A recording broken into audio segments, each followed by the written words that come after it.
A few moments later.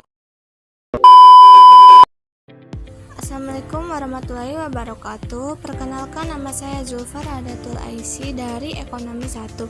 Di sini saya akan menjelaskan bab 3 tentang ketenaga kerjaan. Yang pertama ada pengertian ketenaga kerjaan, kesempatan kerja, tenaga kerja, dan angkatan kerja. Ketenaga kerjaan merupakan segala sesuatu yang berkaitan dengan pekerja atau buruh, baik menyangkut hal-hal yang ada sebelum masa kerja, selama masa bekerja, maupun sesudah masa bekerja.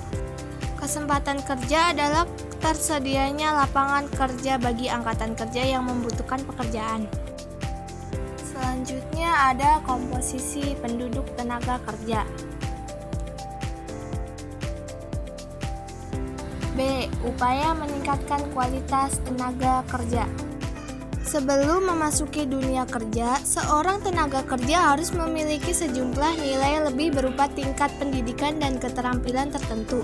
Untuk itu, perlu ada usaha untuk meningkatkan mutu tenaga kerja dari pihak pemerintah, swasta atau perusahaan dan individu. Selanjutnya di sini ada sistem upah.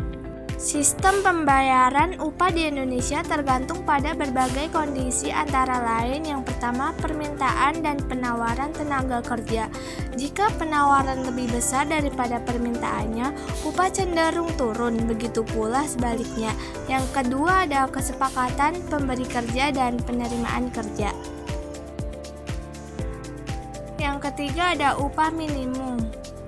PP ini mengubah beberapa ketentuan dalam PP nomor 36 tahun 2021. Ruang lingkup perubahan PP nomor 36 tahun 2021 ini mencangkup perubahan atas ketentuan mengenai formula perhitungan upah minimum, penetapan dan pemberlakuan upah minimum, serta penguatan peran Dewan Pengupahan di daerah. Selanjutnya ada pengangguran. Yang pertama ada tingkat pengangguran. Pengangguran adalah orang yang tidak mempunyai pekerjaan, sedang mencari pekerjaan, atau sedang mempersiapkan suatu usaha baru. Tingkat pengangguran adalah perbandingan antara jumlah pengangguran dan jumlah angkatan kerja dalam kurun waktu tertentu yang dinyatakan dalam persentase. Yang kedua ada jenis pengangguran dan penyebabnya. Yang pertama ada jenis pengangguran menurut faktor penyebab terjadinya. Pertama ada pengangguran konjuktur atau siklis, adalah pengangguran akibat turunnya kegiatan perekonomian. Kedua ada pengangguran struktural, adalah pengangguran akibat perubahan struktur atau komposisi perekonomian. Ketiga ada pengangguran friksional, adalah pengangguran akibat kesulitan temporer dalam mempertemukan pemberi kerja dan pelamar kerja. Dan keempat ada pengangguran musiman, adalah pengangguran saat pergantian musim, contohnya pada saat menunggu panen. Yang kedua ada jenis pengangguran menurut lama waktu kerja. Pertama ada pengangguran terbuka, adalah saat orang sama sekali tidak bekerja dan berusaha mencari kerja. Kedua ada setelah menganggur, adalah saat orang bekerja tapi tenaganya kurang termanfaatkan. Dan ketiga ada pengangguran terselubung, adalah saat tenaga kerja tidak bekerja optimal. Yang ketiga ada dampak pengangguran terhadap pembangunan nasional. Pertama, apabila tingkat pengangguran tinggi, maka nilai komponen upah akan semakin kecil.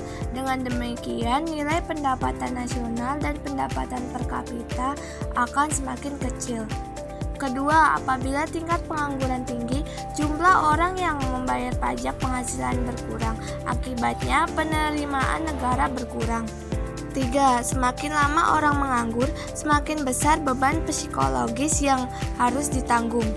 Dan yang keempat, semakin banyak orang menganggur, semakin besar biaya sosial yang harus ditanggung. Contohnya biaya keamanan dan biaya peradilan atas peningkatan kriminalitas. Dan yang terakhir, di sini ada cara-cara mengatasi pengangguran. Yang pertama pertama, cara-cara mengatasi pengangguran siklis antara lain meningkatkan daya beli masyarakat. Misalnya, pemerintah membuka proyek yang bersifat umum seperti pembangunan jembatan, irigasi. Selain itu, memperluas pasar barang dan jasa. Kedua, cara-cara mengatasi pengangguran struktural adalah dengan mengadakan pendidikan dan pelatihan, memindahkan tenaga kerja ke tempat yang membutuhkan, meningkatkan mobilitas tenaga kerja, dan mendirikan industri padat karya. Ketiga, cara-cara mengatasi pengangguran friksional adalah mengusahakan informasi lengkap tentang penawaran kerja.